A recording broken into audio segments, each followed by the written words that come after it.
అందరికీ నమస్తే అండి. నేను మీ జర్నలిస్ట్ శంకర్ని. జూబ్లీ హిల్స్ ఉప ఎన్నికల్లో బీఆర్ఎస్ నుంచి మరొక నామినేషన్ పడింది. ఎవరేసి నామినేషన్ అంటే జూబ్లీ హిల్స్ నియోజకవర్గంలో జరుగుతున్నటువంటి ఉప ఎన్నికల్లో విష్ణువర్ధన్ రెడ్డి కూడా నామినేషన్ దాఖలు చేసి పీజీఆర్ కొడుకున్నాడు కదా, ఆయన బీఆర్ఎస్ పార్టీలో ఉన్నాడు, ఆయన కూడా నామినేషన్ దాఖలు చేసి ఇలా దాఖలు చేయగానే వెంటనే కాంగ్రెస్ ఒక ప్రచారం మొదలు పెట్టేసింది. మాగంటి సునీతని ఆమెను తప్పిస్తా ఉన్నారు ఎన్నికల నుంచి, పీజీఆర్ కొడుకు ఎవరైతే ఉన్నారో విష్ణువర్ధన్ రెడ్డి బరిలో ఉండబోతా ఉన్నాడు అని చెప్పేసి కొన్ని సోషల్ మీడియాలో కొన్ని పోస్టులు బాగా వైరల్ అవుతా ఉన్నాయి. జూబ్లీ హిల్స్ బీఆర్ఎస్ అభ్యర్థి మార్పు, మాగంటి సునీతపై సింపతి ఓట్ల ఆశతో టికెట్ ఇచ్చిన టీఆర్ఎస్ అధినేత కేసీఆర్ ఆశించినట్టుగా ప్రజల్లో స్పందన రాకపోవడంతో అభ్యర్థిని మారుస్తున్న బీఆర్ఎస్ ఇప్పుడు విష్ణువర్ధన్ రెడ్డిని పోటీ దించుతూ బీఆర్ఎస్ తరఫున నామినేషన్ వేయించిన కేసీఆర్ అని చెప్పేసి వేసిరు. మరి ఇది ఫేకా? వాస్తవానికి నామినేషన్ వేసింది వాస్తవమే, కానీ ఎందుకోసం నామినేషన్ వేస్తారు, వీళ్ళు దాన్ని ఏ రకంగా వాడుకుంటారు? నామినేషన్ వేసింది వాస్తవమే, 2 సెట్లు దాఖలు చేసిండు ఆయన విష్ణువర్ధన్ రెడ్డి. కానీ కాంగ్రెస్ ప్రచారం ఏంది అంటే మరి ఇది దేంతో నవ్వాలి, ఎట్లా నవ్వాలి కూడా అర్థమైతలేదు. ఏదైనా సరే మాగంటి సునీత గారే అభ్యర్థి బీఆర్ఎస్ పార్టీలో, దాంట్లో ఇంకా ఏం చేంజెస్ ఉండదు. ఆమె ఇప్పటికే 3 సెట్లు 4 సెట్లు నామినేషన్ దాఖలు చేసింది. ఎంతకైనా మంచిది అని చెప్పేసి ఎప్పుడైనా సరే ఒక అభ్యర్థి ఒక 2-3 సెట్లు నామినేషన్ దాఖలు చేస్తారు. దాంతోపాటు వాళ్ళకు దగ్గరగా ఉన్నటువంటి వాళ్ళతో కూడా మళ్ళీ ఒక 2 సెట్లు నామినేషన్ వేపిస్తారు. ఎందుకు వేపిస్తారు అంటే ఎన్నికల సంఘము దాని నియమాలు నిబంధనలు దీని ప్రకారము ఎక్కడన్నా ఏదైనా పొరపాటు జరిగి ఆ నామినేషన్ తిరస్కరించబడింది అనుకో, మళ్ళీ ఆ పార్టీ నుంచి ఇంకొకరు ఉండాలి కదా అని చెప్పేసి బేసిక్గా అయితే ఎవరైతే అభ్యర్థి ఉంటాడో ఆ అభ్యర్థికి సంబంధించినటువంటి కుటుంబ సభ్యులు, దగ్గరి వ్యక్తులు, వాళ్ళ ఇంట్లో వాళ్ళు లేకపోతే వాళ్ళ దగ్గర అనుచరులు వేస్తారు. కానీ ఇప్పుడు ఒకసారి మనం అబ్జర్వ్ చేస్తే మాగంటి గోపీనాథ్ గారి అకాల మరణం తర్వాత వాళ్ళ ఇంట్లో ఉన్నటువంటి ఏకైక ఎన్నికల్లో పోటీ చేసేటువంటి ఆ ఎలిజిబుల్ అయినటువంటి వాళ్ళలో ఆమె ఒక్కతే, మాగంటి సునీత ఒక్కతే. మిగతా 3 పిల్లలు కూడా చిన్నపిల్లలు, వాళ్ళని ఎన్నికల్లో పెట్టి పోటీలోకి పోలేరు. ఒకవేళ ఆమె ఆల్రెడీ ఇప్పటికే 3-4 సెట్లు దాఖలు చేసింది, మళ్ళీ ఇంకొకరు ఎవరన్నా వాళ్ళ కుటుంబం నుంచి చేయాలి అంటే ఆప్షన్ లేదాడ. సో దాంతోపాటు పార్టీలో అత్యంత కీలకంగా ఉన్నటువంటి వాళ్ళలో కొంతమందితో నేర్పించి పెడతారు. అది ప్రతి నియోజకవర్గంలో ప్రతి దగ్గర జరిగేటువంటి వ్యవహారం ఇది. కేసీఆర్ నామినేషన్ వేసినప్పుడు కానీ ఆయన కూడా ఒక 2-3 సెట్లు వేస్తారు, ఇంకొకరితో నేర్పించి పెడతారు ఆ నియోజకవర్గంలో. అలాగే రేవంత్ రెడ్డి వేసినా కానీ కాంగ్రెస్ పార్టీ నుంచి ఆయన నామినేషన్ వేస్తాడు. అది ఏమన్నా పొరపాటులో ఎక్కడన్నా ఏదైనా జరిగి నామినేషన్ తిరస్కరించబడింది అనుకో, ఎన్నికల సంఘాన్ని ఒకసారి నామినేషన్ ఇది తిరస్కరించడము అని చెప్పేసిన తర్వాత దాన్ని హైకోర్టు సుప్రీంకోర్టు కూడా దాన్ని మార్చలేదు, అంత పవర్ ఉంటుంది. సో కాబట్టి వాళ్ళు ముందు జాగ్రత్తగా వాళ్ళ కుటుంబ సభ్యులతోనో లేకపోతే దగ్గర వ్యక్తులతోనో నామినేషన్ లేపిస్తారు. సేమ్ అట్లనే బీఆర్ఎస్ పార్టీ ఇప్పుడు విష్ణువర్ధన్ తోటి నామినేషన్ వేయించింది. అంత మాత్రాన ఆయన పోటీలో ఉంటున్నట్టు కాదు. కుక్కకు బొక్క దొరికితే ఏ రకంగా అయితే కరుకుతుందో, కోతికి కొబ్బరి చిప్ప దొరికినట్టుగా ఇప్పుడు నిజంగా కూడా అంటే ప్రచారం చేయొచ్చు, ప్రత్యర్థి మీద ప్రచారం చేయొచ్చు, ఎన్నికల్లో వాళ్ళకంటే మేము ఇంకా మంచిగా చేస్తామని లేకపోతే ఇంకేదో చెప్పి ప్రచారాలు చేసుకోవచ్చు. ఇది టెక్నికల్గా ఎక్కడ ఏమైనా ఇబ్బంది రాకుండా ఉండడం కోసము ముందు జాగ్రత్త కింద వేసి పెట్టేటువంటి నామినేషన్ని కూడా ఈ రకంగా అభ్యర్థినే మార్చేస్తున్నారని చెప్పేసి ఒక ప్రచారం. నిజంగా జూబ్లీ హిల్స్లో ఉన్నటువంటి ప్రజలు ఏమనుకోవాలి, అరే నిజంగానే సునీతని మార్చేస్తున్నారంట, ఇది ఒక మళ్ళీ చర్చ అయ్యి మొత్తం కన్ఫ్యూజ్ అయిపోవాలి ఓటర్లు, ఈ ప్రయత్నం అన్నమాట. నిజంగా కూడా మరి ఈ స్థాయికి దిగజారిపోయి ఎన్నికలని ప్రజలను అంటే ఏది వాస్తవము ఏది నిజము, ఇవాళ రేపు యూట్యూబ్ ఛానళ్ళు బొచ్చడు అయిపోయినాయి. యూట్యూబ్ ఛానళ్ళు, ట్విట్టర్ అకౌంట్లు ఎవరికి నచ్చినట్టు వాళ్ళు పెట్టేస్తా ఉన్నారు. ప్రజలు ఏది చూసి ఏది వాస్తవం అనుకోవాలి. నిన్నటి నుంచి ఒకటే పెడతా ఉన్నారు ఈ నామినేషన్ విష్ణువర్ధన్ రెడ్డి వేసిన తర్వాత. వాస్తవానికి ఆయన పోటీలో ఏముండడు, ఎంతకైనా మంచిది అని చెప్పేసి సేఫ్టీ పర్పస్లో వేయించి పెడతారు. అది ఎవరితోనైనా వేయించి పెడతారు, అంత మాత్రం ఆయన బరిలో ఉంటున్నట్టు కాదు. ఏమైనా కారణం చేత ముందు జాగ్రత్త కింద, ఎందుకంటే నామినేషన్ డేట్ అయిపోయిన తర్వాత ఆ డేట్ ఎక్స్టెన్షన్ చేయడమో లేకపోతే మళ్ళీ నామినేషన్ వేస్తుంటే కుదరదు. ఎన్నికల సంఘం రూల్స్ ప్రకారం తప్పకుండా ఆ డేట్ లోపలనే ఇవ్వాలి. స్క్రూటినీ జరుగుతుంది.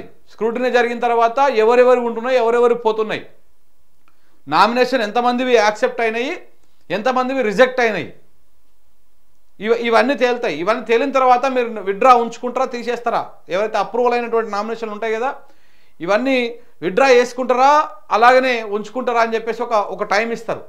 ఆ టైం అయిపోయిన తర్వాత ఇంకా ఏముండదు. ఇక ఎన్నికల బరిలో అందులో ఎంతమంది అభ్యర్థులు ఉంటే అంతమంది అభ్యర్థుల లిస్టుని ముద్రించేసి ఎన్నికల సంఘము ఈవీఎంలను రెడీ చేయాల్సి ఉంటుంది. ఈవీఎంల మీద ఫోటోలు లేకపోతే పార్టీ గుర్తులు ఇట్లాంటివన్నీ పెట్టి రెడీ చేయాల్సి ఉంటుంది. ఇది ఎన్నికల ప్రక్రియ. ఆ ప్రక్రియలో భాగంగా ఎందుకంటే ఇక్కడ ఏ డేటు కూడా మారడం కానీ ఒక గంట అటు ఇటు అయితే కూడా యాక్సెప్ట్ చేయరు ఎన్నికల సంఘం అధికారులు. ఇప్పుడు ఇంకొకటి ఏంటంటే బీఆర్ఎస్ ఎందుకు ఇంత మరి ముందు జాగ్రత్తగా ఉన్నది అంటే ఇక్కడ మనం చూస్తూ ఉన్నాం కాంగ్రెస్ పార్టీ ప్లస్ బీజేపీ కలిసి పోటీ చేస్తున్నట్టుగా అనిపిస్తున్నాయి. బీజేపీ అభ్యర్థిని ప్రకటించారు పోయినసారి ఇచ్చినటువంటి అభ్యర్థికి మళ్ళీ ఇచ్చిర్రు. ఆయననే ఇప్పుడు పోటీలో ఉన్నాడు. కానీ ఎక్కడన్నా మీరు వాస్తవాన్ని చూడండి, బీజేపీ అభ్యర్థి ప్రచారం ఏదైనా కనపడతా ఉందా? బీజేపీ ప్రచారం కనపడతా ఉందా? కనపడతా ఉన్నదా? ఏదో పెట్టలేదనకుండా పెట్టేసిరు ఆయనకు అభ్యర్థిని, అంతే. ఆ అభ్యర్థి పెద్దగా ప్రభావం చూపించేటువంటి వ్యక్తి కాదు. పోయినసారి వచ్చినటువంటి 20,000 ఓట్లలో ఇప్పుడు నాకు తెలిసి అలా సగమో ఆ సగంలో సగమో వస్తాయి, అంతకుమించి ఏం లేదు. ఎందుకంటే మొత్తం కాంప్రమైజింగ్ లెక్క వ్యవహారం నడుస్తూ ఉంది జూబ్లీహిల్స్లో. ఇది నా మాట కాదు, జూబ్లీహిల్స్ ప్రజలు చెప్పేటువంటి మాట, జూబ్లీహిల్స్ పబ్లిక్ పల్స్ చెప్తున్నటువంటి మాట. ప్రతి ఛానల్ చూడండి మీరు, ఏ ఛానల్ అయినా సరే. ఇప్పుడు యూట్యూబ్ ఛానల్స్ ఒక 100-200 ఛానల్స్ ఉన్నాయి, నార్మల్ మెయిన్ స్ట్రీమ్ ఛానల్స్ ఉన్నాయి. మీరు ఎవరికే ఓటేస్తారు అంటే అయితే మాగంటి సునీతకి లేకపోతే నవీన్కి, ఈ ఇద్దరి పేర్లే వినపడతా ఉన్నాయి. బీఆర్ఎస్ కాంగ్రెస్ ఇద్దరి పేర్లే వినపడతా ఉన్నాయి. కనీసం బీజేపీ పేరు ఏ ఛానల్లో పబ్లిక్ ఒపీనియన్ తీసుకున్న దాంట్లో ఎల్ల కూడా కనపడతలేదు, వినపడతలేదు. అంటే వీళ్ళు కంప్లీట్ కాంప్రమైజింగ్ అయిపోయారు. బీజేపీ కాంగ్రెస్ పార్టీ కాంప్రమైజింగ్లో నడుస్తూ ఉంది వ్యవహారం. సో కాబట్టి ఇవేవి కూడా ఇప్పుడు ఎందుకు వీళ్ళు ఇంత జాగ్రత్తగా పడినంటే ఎన్నికల సంఘం మీరు ఎంత ఒప్పుకున్నా ఒప్పుకోకపోయినా ఏమైనా కొంత కీలుబొమ్మలకు వ్యవహారం చేస్తున్నది చూస్తూనే ఉన్నాం మనం. ఇప్పుడు దేశవ్యాప్తంగా ఫేక్ ఓట్ల మీద, దొంగ ఓట్ల మీద, ఓట్ చోరీ మీద రాహుల్ గాంధీ మాట్లాడుతూ ఉంటే అదే చోరీ ఓట్లు ఇక్కడ జూబ్లీహిల్స్లో బయటపడ్డాయి. దాదాపు 20,000 ఓట్లు లెక్కలు తేల్చినాయే. 20,000 ఓట్లు దొంగ ఓట్లు ఉన్నాయని చెప్పేసి బీఆర్ఎస్ వర్కింగ్ ప్రెసిడెంట్ కేటీఆర్ గారు పెద్ద పవర్ పాయింట్ ప్రజెంటేషన్ ఇచ్చారు. అంతకంటే ముందు పోయి ఎన్నికల సంఘానికి ఆ ఎవిడెన్స్ అన్ని కూడా ఇచ్చారు. కానీ ఎన్నికల సంఘం ఎలాంటి చర్యలు తీసుకోవడం లేదు. కోర్టుకు పోతే కోర్టులో కూడా నిలబడలేదు, కోర్టులో నిలబడదు కూడా. ఎన్నికల సంఘం వ్యవహారాల్లో మేము జోక్యం చేసుకోమని సింపుల్ లైన్లో వాళ్ళు కొట్టేసి పడేస్తారు. ఎందుకంటే ఇది స్వతంత్ర ప్రతిపత్తి కలిగినటువంటి సంస్థ ఈ ఎన్నికల సంఘం. దీంట్లో అంత ఈజీగా జోక్యం చేసుకోవు కోర్టులు. కాబట్టి ఎన్నికల సంఘము బీజేపీ టైఅప్ అయిపోయిందని రాహుల్ గాంధీ గారే ఆరోపిస్తూ ఉన్నారు.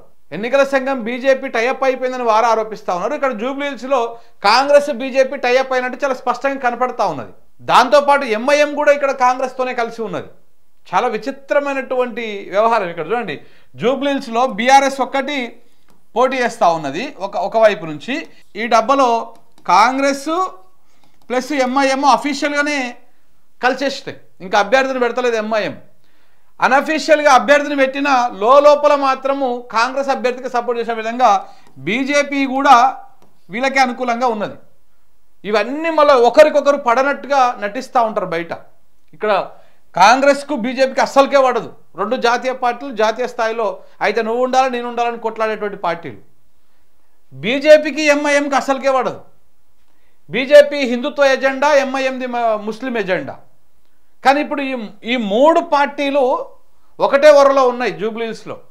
ఇప్పుడు నువ్వు కాంగ్రెస్కి ఓటేసినా బీజేపీకి ఓటేసినా ఎవరికి ఓటేసినా ఒకటేనమాట. ఆ రకంగా కనపడతా ఉంది సినారియో చూస్తూ ఉంటే. సో కాబట్టి ఇప్పుడు బీఆర్ఎస్ ఒకటి ఉన్నది, ఎంత కలిసేసి ఉన్నారు.